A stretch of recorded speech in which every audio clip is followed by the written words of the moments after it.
So I believe we are all victims of recency bias and at times just forget how good a player is, his role on a team, and what he brings to the floor.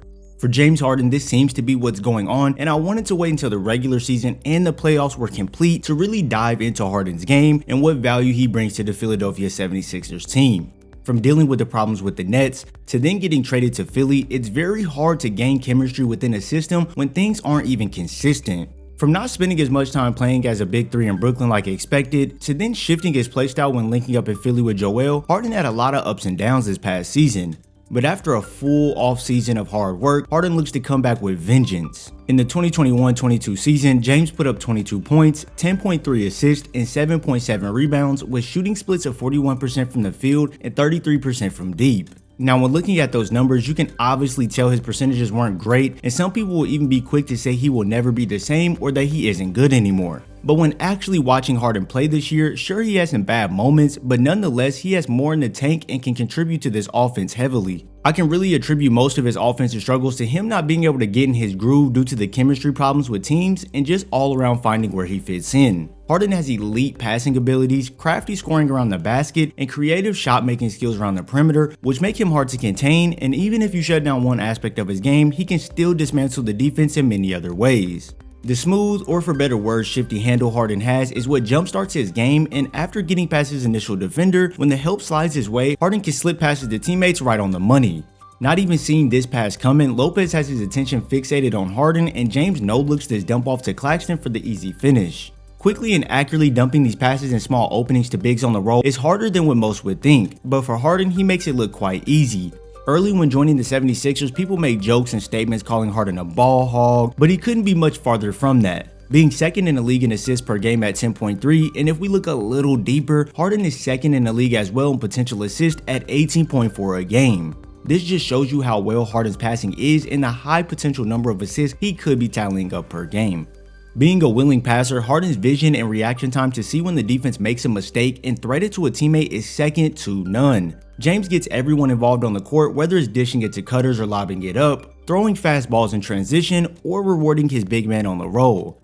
After getting this rebound off the tip, Harden takes just 2 dribbles, and from half court he zips this pass right on route to Maxey for the finish.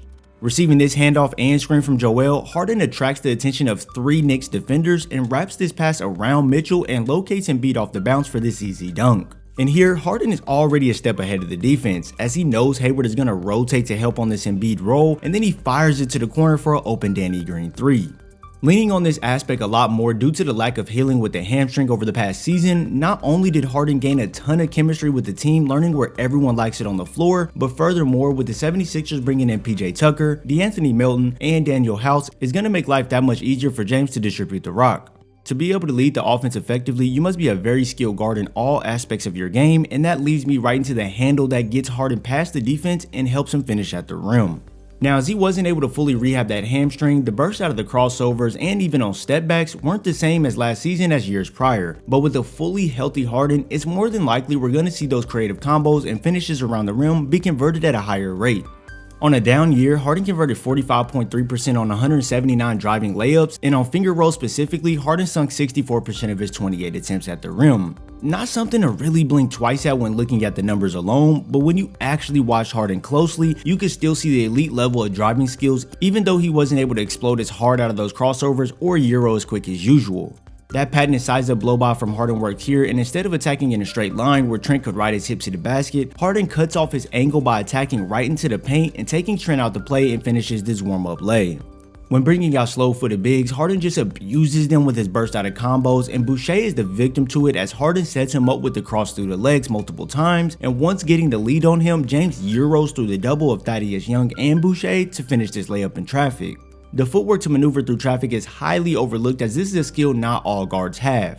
Being able to reroute your way to the basket instead of just banging up with the trees down low is terrific. Harden is most likely going to come back with some quickness, and with his bigger body, he is able to muscle past aggressive defenders and then find the gaps in the defense to score at the rim. Here, Jeff Green gives Harden no room to breathe, and Harden quickly hits that double through the legs and then bodies up with Green on the attack, rips the ball through, carrying it high through the double, and stays composed to get this up off the glass for the bucket. With the improved speed and explosiveness coming into next season, paired with the size Harden already has, stopping him going to the basket will be a problem once again. Maybe not how it was during the free throw era, but Harden will definitely be a problem when putting the ball on the deck and getting downhill on offense. Putting defenders on their heels, making big men look like they're in quicksand when he euros, and all around breaking down defenses with the handle. Not only can Harden be a threat when attacking, he can pull anyone out to the perimeter, string together a series of dribbles and knock it down over them, or sell the drive and pull up in that mid-range. This season, we didn't get to see that same sort of separation off the step backs or crossovers from Harden, which made it difficult for him to convert at a high rate, which resulted in a low year in percentages shooting wise.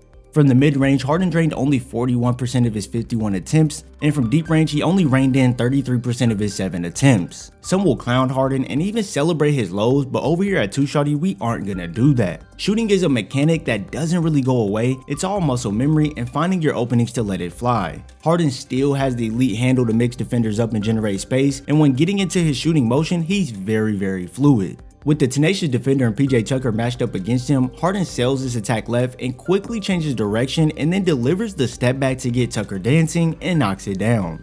Throwing a defender with a little more length at him and Thaddeus Young, Harden attacks hard out that size up going left and uses Young's momentum against him to stop on a dime, give him a little nudge, and step back to create major space and sink it from deep. Creatively finding ways to get open on the perimeter is no easy thing, and getting the shot up while on the move from that far out is even more difficult. Harden can get himself open from deep, but also is just as shifty in that mid-range area. Here he lulls Finney Smith to sleep on the size up, and then after bursting out with the crossover, Harden uses his weapon of stopping abruptly on a dime, then uses that mini step back to knock it down from about 15 feet. Hopefully we can see Harden get more shots up in that mid-range this season, as he is just as deadly at creating space from the outside as he is in the inside. The pure skill and IQ of Harden leads him to be an elite guard in today's league, despite having a down year compared to years prior. Getting everyone involved and making life easier for all his teammates is a natural ability for him, and we immediately saw his elite facilitating impact the 76ers team once he joined. Jumping through many obstacles this year and not being 100%, it was a rough year for Harden to say the least, but for one bad year, it doesn't write someone's career path off fully. Harden has many skills in his back pocket that can help this 76ers team out greatly, and after a summer of building chemistry, this next season should be a comeback year. How do you all feel about James Harden and his Philadelphia 76ers team? Will they make a huge run, or will they fall short once again? I see a big year coming from Maxey, big year from Joel, big year from Harden. I just see this team all around making some noise and really coming back for that revenge. But let's discuss in the comments below. If you enjoyed this video, watch this Tyrese Maxey analysis detailing all the reasons he will help this 76ers team and become a star. Or watch this LaMelo Ball vs Anthony Edwards video and choose who you want to build around. I thank you all for your support, and I'll see you in the next video.